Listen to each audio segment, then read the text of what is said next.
Welcome to DVC Alumni, where every story inspires the next. The official podcast of the Diablo Valley College Alumni Association. As we celebrate 75 years of DVC's impact on education, careers, and community, we're honored to share the incredible journeys of alumni who've transformed their time on our vibrant campus into meaningful careers, community contributions, and personal success. Each Tuesday, we spotlight DVC alumni, from first-generation graduates to entrepreneurs, educators, and leaders who share the triumphs, challenges, and pivotal moments that shaped their lives. And on Thursdays, it's Resource Thursday.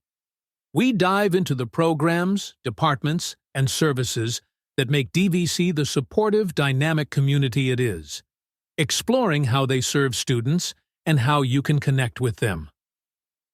Whether you're a current student, recent graduate, or longtime alum, join us as we honor DVC's legacy and discover how our past continues to inspire the future.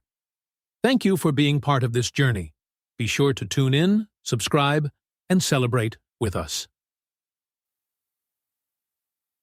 DVC Alumni, where every story inspires the next. And now, join our host, Alumni Manager, Charlie Daly. And we are live. So why don't you go ahead and introduce yourself? All right. I'm Josh Gonzalez. I am a electrical engineer student here at DVC. And I founded the Cheese Club here, which I'm very, very happy about. Okay. I didn't know you founded it, so I'm very excited about that. So, Well, cool. Well, let's start with your journey on getting to DVC. We'll start with that. So real quick, how did you, where'd you grow up and how'd you get here? So I went to a private school in San Mateo, St. Matthew's Catholic school. And I never really knew what I wanted to do. And honestly, and I think back on it, I don't think my grades were even that good. I was kind of like a C student in elementary school. I always hated getting the grade reports, and then I had to show it to my parents. And then I wouldn't be able to play video games for a week, and it sucked. But I was there till sixth grade, and I moved over here to Danville. Well, I was going to say I have a daughter. My oldest daughter got a needs improvement in kindergarten on skipping. So that literally was on her card. Skipping. Well, the reason is it has to do with brain development. It was just one of those things you need to pay attention to. But I was so struck with, really? So it's like, yeah. So you're grading them. Oh, that one can skip. Oh, that one. Yeah. So anyway, so you moved here to Danville, and so you went to school. You went to either Charlotte Wood. I went to Charlotte Wood, and then I went to SRV. Okay. And even then, I didn't really know what I was exactly going to do. My parents put me in programming classes outside of campus. Did you like them? I did. There was one about Vex robotics where you were able to program a robot to do functions based off of the reading it gets from a sensor. And that's really cool. But I've never liked programming, and I would take Java and eventually HTML, and I just hated it. It was I just wanted to do something physical instead of just sitting in front of my computer, typing away. Yeah, I did programming back in that would have been the late 80s, and it was, I don't have the temperament for it. Yeah. Yeah, it's that kind of sitting there, and I know guys that got hired at Microsoft that just made tons of money. But again, they had the temperament to sit there all night and they could just program. And me, it's just no, I'd rather go to the park and play cash. Yeah, exactly. I get a headache looking at all the comments. Okay. Yeah, that's not my thing. Well, this was back in the days when we had monochrome screens. So it's So it was either green or orange. So it's just, so you went there, and then you graduated, and then I just went straight to DVC. I remember my senior year, I talked to my counselor, and I was like, I think, because I didn't really apply for any colleges, I was like, I think I'm just going to go to DVC. And she was like, okay, so you could just get C's on all your classes and you'll be fine. And then I told my mom that, and she was really just disappointed. So I just got passing grades my senior year, did Honestly, I dropped out of math that year. It was just like a whole other can of worms. But then I did like video, like a video class, videography or whatever. Oh, really? Okay. Yeah. Did you like that? It's cool. Like I did enjoy editing the videos on that like Adobe software, but You did or did not? I did. Oh, wow. Well, Yeah, it was fun actually. okay. And then we got like to do fun projects. You know, I did like a Batman kind of really? like parody whatever video with like a couple friends. It was really funny and yeah, but I mean, it's not something I really just saw myself focusing on. I feel like I can place myself somewhere where I can make more use out of my talents. Yeah. You know what I mean? Yeah. Yeah. So then you eventually came here with your straight C average. Yeah, I can see where. But you know, the thing is I find that's the story that I hear about a lot of students that end up here at DVC is they're kind of like, I don't know what I want to do, and they really start finding their stride once they get here. So, you get here, you got some classes to sign up for. If you'd like, we can start with the cheese club because I mean, I still am like super interested in. I mean, I love cheese. Who doesn't, unless you're lactose intolerant? But again, tell us about the cheese club and then kind of how did that come about? Because you had a great story that you told me earlier about that. Yeah. So, I did come up. I just kind of randomly out of the blue. I was working on my physics 130 homework in the math lab, and I just kind of like randomly. Okay. While I was working with my buddy, said, hey, "You know what? What if I made a cheese club?" And then I kept thinking about, I'm like, this is a really good idea. So I kind of rolled with it, and it was created by STEM majors, like. Okay, so a bunch of you STEM majors just said, "Go, hey, let's get together for cheese." And it's just like, okay, yeah, okay. And so my buddy Robin Adhikari, he's one of the co-founders. We just came up with it. He was my vice president my first semester, and then I also told my other friend. Omar Muhammad Ali. Okay. He was the treasurer, and he's been the treasurer ever since. And who's your academic advisor? Emmanuel Perez. Okay. Yeah. Okay. Because I mean, I'm not an academic here, but it's like, I'm like thinking I'd sign up for that just because it's just enough like, oh, okay, that's different, you know? Yeah, that was exactly the goal. Because I remember like thinking to myself, like a lot of the clubs here, and I know a lot of students who would actually agree, like they're kind of just, some of them are too focused on like a major, or sometimes they're like a little like, I guess, pretentious, or like I just wanted to make something that was more inviting towards a whole lot of people. And I noticed that the best aspect about those clubs were the social events after the club. Okay. Like some people would just wait outside the club and then go to the social with their friends who were in the club. Like an hour later. Yeah. And I realized like, you know what, maybe I can actually combine the kind of like inclusiveness and the social aspect and just make like a purely social club. Yeah. Of course, with cheese. Well, yeah, you got to have cheese. So tell us a little bit about what does a cheese club meeting look like?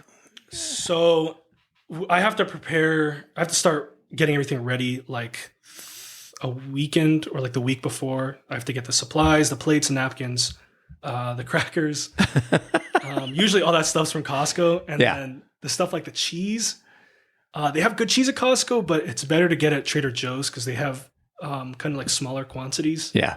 And they're just. So you don't want to buy that 12-pound wheel of, okay. Yeah. Okay. They have like a huge Gouda that. Yes. It's like too big. Have you seen that one? I have. Yeah. I'm a Sam's Club guy, but it's like, again, it's the same sort of thing. It's like, no, I tell my wife, no, honey, we don't need 40 pounds of hamburger. It's just, there's no place to put it. Yeah. And at the time, like, I don't think the cheese club was as big as it is now. So I just kind of wanted to get like smaller proportions. Yeah. And that's why I decided to go to Trader Joe's. Okay. Well, and Trader Joe's does have a lot of variety, you know. That's the other thing, yeah. And some of it is very interesting. I mean, like I said, my wife and I go there all the time, and it's just like, oh my gosh, what is that? And so it's terrific. So you started off. How many did you start off with as far as the cheese? Not the number of cheeses. We can talk about that if you want. But how many people did you start off with? People at the meeting? Yeah. Yeah. So I think we had like maybe 40 people show up to our first meeting. Really? I was kind of like, I think. I was doing a pretty decent job at advertising it. I was telling people about it, telling my friends about it. And then word got out, and I think we showed up to club day, and people were so like interested in. They're like cheese club. Yeah, exactly. Okay. It's like so weird that we just like ended up getting like a really diverse group of people. And then on top of that, we did it in the art building. So Oh wow. Okay. yeah, Okay. in the new art building. So the art students would hear about it, and they'd skip class and they'd go to the cheese club, and then they'd go back to class. So you were promoting a little bit of academic sabotage there of just like getting people to skip their class. Okay. Okay. Yeah. So it sounds like you had some really good. I love the fact that it was just kind of out of left field. You know, it'd be great as a cheese club. Yeah. It just because that is a little bit goofy, but at the same time, I think this may end up being one of we have other podcasts we're working on. Like one is for business, and believe it or not, this is a terrific business model. As odd as that sounds, because it's just like, oh, this is kind of a little out of left field, and there's nobody you're competing with. Yeah. Yeah, exactly. You know, and who doesn't like cheese? So, Yeah. So you went from 40 people to how many people you got in the club now, ish? Well, just last week, on September 25th, we estimated like over 100 people actually at the meeting, Wow. including faculty members. Okay. Well, if nothing else, it's fun, right? And where do you hold that meeting at?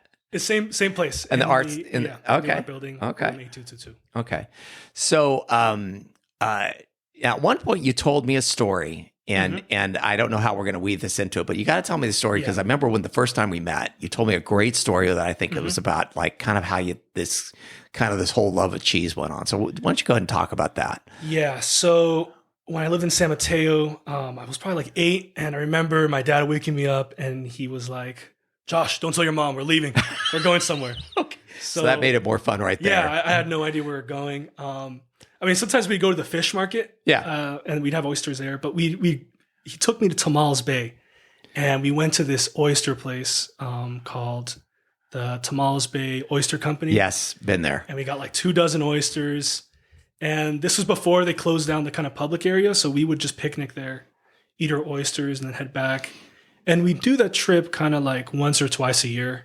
And it's been a really fun tradition of mine. But more recently, probably like 5 or 6 years ago, we started going to the French Marin Cheese Company on the way there. Oh, yes.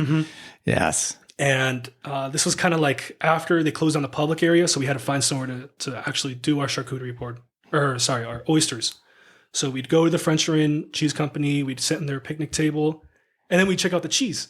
Yeah. And we got like a cheese board. We got like 3 cheeses, some crackers, and some salami. And we just paired up with some oysters. Okay. And it was, it was like really, it was super fun. We just sat there for an hour talking and eating cheese. No wine though. I wasn't. You weren't old enough yet. Yeah. So, well, but the thing is that's a memory that you're going to hold the rest of your life. So it's just, so you went from that. So when you were there, did you like have particular types of cheeses that you really liked there? Yeah, they have a cheese called Petite Breakfast that I remember loving. And then there's also Petite Truffle, like these small, I think brie kind of wedges, and they're so good. We'd have 3 of them. We'd have the truffle one, the breakfast one, and then I think just the original. Right. We never finished them. And honestly, like, I always kind of forgot about them, so they'd stay in the back of the fridge for a little bit. We just have to throw them away. But Till they kind of walked out on their own, right? Yeah. Yeah. Okay. Kind of the running science experiment. So you're going to get into biotechnology because it's like you had this experiment going in the back there. Yeah, exactly. Cool. So how do you feel? So, I mean, I think that's an amazing story because again, that's this great memory and, and you're able to like take that love of that experience and then translate it to a club, which apparently is doing gangbusters, which I think I want to go to one of your cheese days. So it's just because I think it sounds like fun, how other people, well, obviously they're like it and they want to support it. Is this one of those things where people can just show up, or should they, basically help support the club, or what does that look like as far as the club goes? Well, we get our funds completely from the ICC, and I always tell people who show up, you don't have to be there the whole time. We're not like strict. You can literally just show up, grab cheese, and leave. Like, I'm all fine with that. It's really just meant to be somewhere where you can kind of like chill, hang out with friends, maybe play some board games or something. Some are more like to get away from kind of the academic noise. Yeah, well, yeah, and I imagine that's why some of the teachers show up. It's a place where they're not going to get hammered on about X, Y, and Z, And the kids, it's like, well, they're getting there because it's kind of a new place to kind of chill out with their friends and stuff. So, so cool. Well, are you? Because at some point you're going to leave DVC. Yeah. I mean, you're not going to be here for the next 10 years. I hope. So, I mean, do you see your path forward? Or you're still working on that? Well, right now I've kind of focused more on getting first years kind of involved with the club because either the cheese club dies with me or it lives on with like first year students. Yeah. So I just need to get someone to. So you're building a succession plan. Yeah, exactly. Okay. Yeah, because I want people to enjoy this, when I'm not around. Well, and again, like I said, it's goofy enough to where, and it's not like hyper focused on this, and we're going to do this, and it's about, it's just like, hey, it's about the cheese, man. That's really what it's about. Come and hang out and be about the cheese. Are there favorite cheeses that you guys bring out, or do people vote on them, or it's just? Yeah, we do both actually. Oh, wow, okay. So every meeting we do a straw poll, and we'll put all the cheeses we serve on the straw poll, and we'll have our members vote for the favorite one. Mm-hmm. And then that winner goes on to the next meeting, and then we'll rotate like 3 newer cheeses in. Okay. So we keep things fresh, but we also incentivize people to come back to enjoy their favorite one. Excuse me. Oh, wow. So you've really thought this through, huh? Yeah. Yeah. Well, this is obviously you're a STEM major, so it's like, it's going to be very organized and, that's exciting. I actually think this is awesome. And should you go into business, I think this experience is probably going to bode well for you, because the thing is you've taken this kind of random idea and worked it into a very successful club here on campus. I don't know that the other clubs really experience the same amount of participation, Yeah. I think we are probably consistently the most popular club on campus. And besides the cheese, what would you describe it to? Just the fact that it's basically anybody that shows up gets to? Yeah. Well, I mean, you just show up, grab as much as you want. Obviously not like a whole wedge, just, hopefully just a little piece at a time. So then you would need that Costco wedge, right? Sometimes we would get Costco stuff. I think we did a banquet last semester with PBL and AGS, if I remember correctly. And we did actually get all our cheeses from Costco just because they're a little bigger. And well, yeah, now you're talking 200 people at an event. And even at the ball. The masquerade ball last semester with the film club and the column club, that we also got Costco cheeses for that one too. So you're the club that everybody invites because you're going to show up. You're like the cool kids at the table, right? So, well, yeah, it's like, hey, invite the cheese club. They'll show up with great food and they're a lot of fun, Yeah, I guess we also have a lot of members, which attracts a lot of other clubs to want to collaborate with us. So yeah, it's like a win-win for everybody. Yeah, we just want everyone to have a good time. Well, cool. So is there any way, so how would they get a hold of you at the Cheese Club? I mean, anybody's welcome to just talk to me. They're also welcome. We have like an email, cheeseclubdvc@gmail.com. Okay. And then we're also on Instagram at dvc.cheese. Okay. So people can just message me about collaboration opportunities or whatever on there, or they can just talk to me personally. Okay. At the club meeting. Well, what I'll do is in the show notes is I'll drop some information in there about the Cheese Club and things like that. And then your Instagram handle and all that good stuff. And then that way people can get a hold of you and show up and be part of the Cheese Club. And again, when is your next meeting? When's your next cheese? Next week, Wednesday, 3:30 to 5. Okay. Yeah. I'm going to put it on my calendar. Perfect. So yeah, I'll show up and I'm going to go talk to people about it because I just think it's awesome. I get super excited about stuff like this, and apparently it is. You've hit a nerve in a good way with the clubs because it's like, it's not serious. It's about fellowshipping, really, and building a community. So, all right. Anything else you want to part with, or? Can't think of anything other than I'd just like to shout out Sina Mirzai for doing an excellent job at getting the funds, because that's been the thing I'm constantly the most worried about, because how do we justify getting $3,000 a semester for just cheese? Yeah. But Sina's done a great job at kind of like, I'm not sure how to say it, like just presenting the cheese club in a way that we're able to get money. Yeah. Well, cool. Well, again, thank you very much for taking some time out of your busy schedule, because I know you got a lot of stuff going on. Obviously, you're a STEM student and you're running a very successful club, and I'm sure you have other things going on. So, with that, we'll sign off. All right. Well, thank you. You bet. Thank you for tuning in to DVC Alumni, where every story inspires the next. The official podcast of the Diablo Valley College Alumni Association, celebrating 75 years of DVC's incredible impact on education, careers, and community. We hope today's episode gave you valuable insights into the journeys of our alumni and the powerful resources available at DVC. Don't forget to join us every Tuesday for inspiring alumni stories, and on Resource Thursdays, where we spotlight DVC's departments and services, showing you how they're shaping student success. Until next time, keep pushing boundaries and exploring the connections that make DVC's legacy so special. And remember, DVC Alumni, where every story inspires the next.